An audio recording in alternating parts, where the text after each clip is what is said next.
Have you ever been driving down the highway, glance in your rearview mirror, and see a brand new luxury truck filling the entire lane behind you? Massive grille. Chrome reflecting sunlight like a spotlight. Tires that look like they belong on construction equipment. And for a moment, you don't even think about horsepower or towing capacity. You think, how is that even affordable? Because here's the part that doesn't add up. The person driving that $75,000 truck might not be a CEO. They might not own a tech company. They might not have inherited anything. They could be a teacher, a nurse, an office employee, someone with a steady, respectable income, but nothing extraordinary. So how are regular households committing to vehicles that cost as much as an entire year's salary? That question bothered me enough to break it apart piece by piece. I'm Nick. I spend more time than I probably should analyzing financial behavior, not just what people buy, but why they justify it. And if you've ever quietly wondered how everyone else seems to afford things that feel out of reach, you're in the right place. If you appreciate honest breakdowns of modern money habits, consider subscribing, because this conversation goes far beyond cars. Let's begin with the hard numbers. The average new car payment in the United States has moved past $700 per month. That's not for a luxury import. That's average. For trucks and SUVs, which now dominate American driveways, monthly payments frequently land between $900 and $1,200. And here's the detail most people overlook: these aren't 3-year commitments. Many loans now stretch 6, 7, even 8 years. In some cases, lenders offer 10-year auto loans. 10 years. That means someone signing today could still be paying for that vehicle nearly a decade from now, long after the new car smell has faded and the warranty has expired. Why does this work? Because the monthly number is all most buyers focus on. When you extend a $60,000 loan from 4 years to 8, the payment drops dramatically. The total cost rises, but the monthly sting softens. And the dealership conversation revolves almost entirely around that monthly figure. Can you handle $850 per month? That question feels manageable. It feels isolated. It doesn't feel like signing away $80,000 over time. But stretching the loan does more than increase interest paid. It increases depreciation risk. Vehicles lose value quickly, especially in the first few years. By year 5 or 6 of an 8-year loan, many owners owe more than the car is worth. That's negative equity. It means if they want to sell the vehicle, they must pay the difference out of pocket. And here's where the cycle tightens. Instead of writing a check to cover that gap, many buyers roll the remaining balance into a new loan. The old debt becomes part of the new vehicle. Now they're financing 2 cars, even though only one sits in the driveway. 3 years later? Repeat. From the outside, it looks like upward mobility. From the inside, it's layered financing. But loan length and trade-ins are only part of the story. There's also promotional financing, the famous 0% APR offers. They sound like free money. They rarely are. Often, buyers must choose between a discounted price or low-interest financing, not both. The cost is built into the vehicle price somewhere. And qualification standards tend to favor those with excellent credit, often the same individuals who could afford to pay cash anyway. For everyone else, extended terms come with interest rates that quietly inflate total cost over time. Still, numbers alone don't explain the normalization of $1,200 monthly car payments. Psychology does. Vehicles have shifted from being tools to being symbols. Advertising rarely emphasizes practicality anymore. It emphasizes identity. You're not just buying transportation. You're buying confidence, success, adventure, belonging. The truck in the commercial climbing mountains isn't selling torque, it's selling an image of who you could be. And once identity attaches to a purchase, logic becomes secondary. If someone spent $1,200 per month on coffee, you'd question their priorities. If they spend it on clothing subscriptions, you'd call it excessive. But on a vehicle? We shrug. Reliable transportation.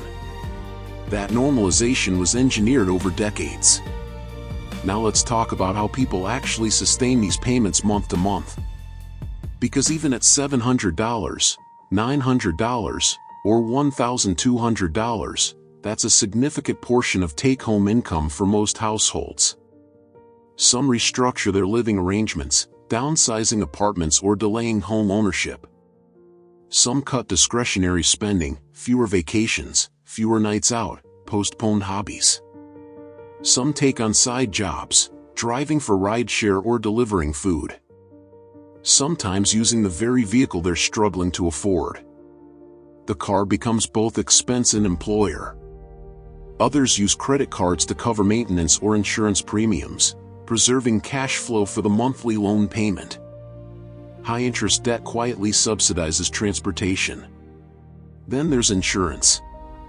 Insuring a $60,000 or $70,000 vehicle costs far more than insuring a $15,000 sedan.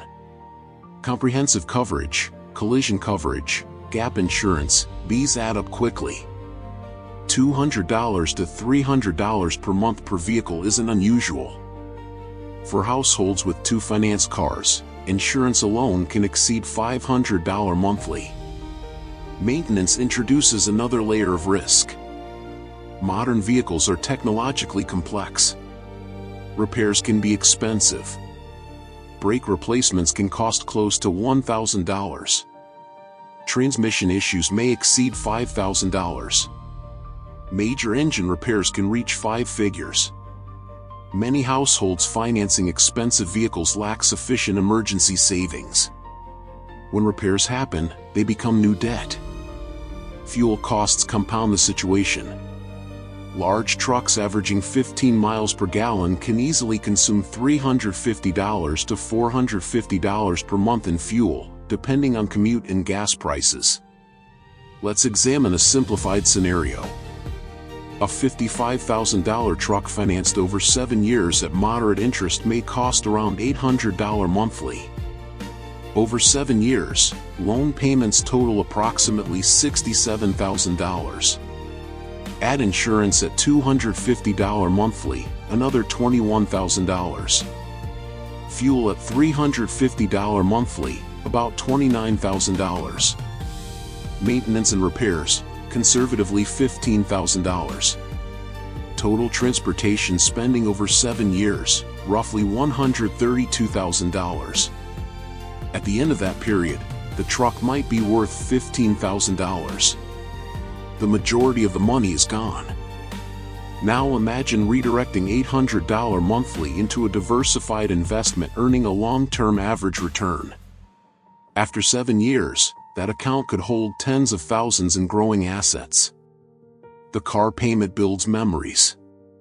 The investment builds flexibility. But here's why this cycle persists. Once someone commits to a high car payment, it becomes emotionally embedded. The vehicle feels like proof of progress. Suggest downsizing and it feels like regression. That's emotional anchoring. And it's powerful. Sales processes reinforce it. Dealership conversations focus on comfort and monthly affordability. Concerns are reframed. Payment too high? Extend the term. Worried about repairs? Finance an extended warranty. Concerned about depreciation? You'll upgrade in a few years anyway. Every rational objection has a structured response. Over time, high payments become normalized not because they're financially optimal, but because they're common. And when something becomes common, it feels safe. But common and safe are not synonyms. The truth is simple, though uncomfortable. Most people aren't truly affording these vehicles. they're allocating disproportionately large portions of their financial capacity to them. They're trading long-term flexibility for short-term status. They're exchanging compounding assets for depreciating ones. The next time you see a gleaming truck pass you on the highway, instead of asking how they afford it, ask a quieter question. What future opportunities might they be postponing? Because financial freedom isn't visible from the outside. It doesn't shine in chrome. It doesn't roar when you press the gas pedal. Sometimes it sits quietly in the driveway, paid off, reliable, unremarkable. And if you want more conversations that unpack the psychology and mechanics behind modern money decisions, make sure you're subscribed. These patterns shape decades of financial outcomes, and understanding them can change yours. In a culture that celebrates what's visible, the smartest financial moves are often invisible. And that invisibility might just be the real luxury.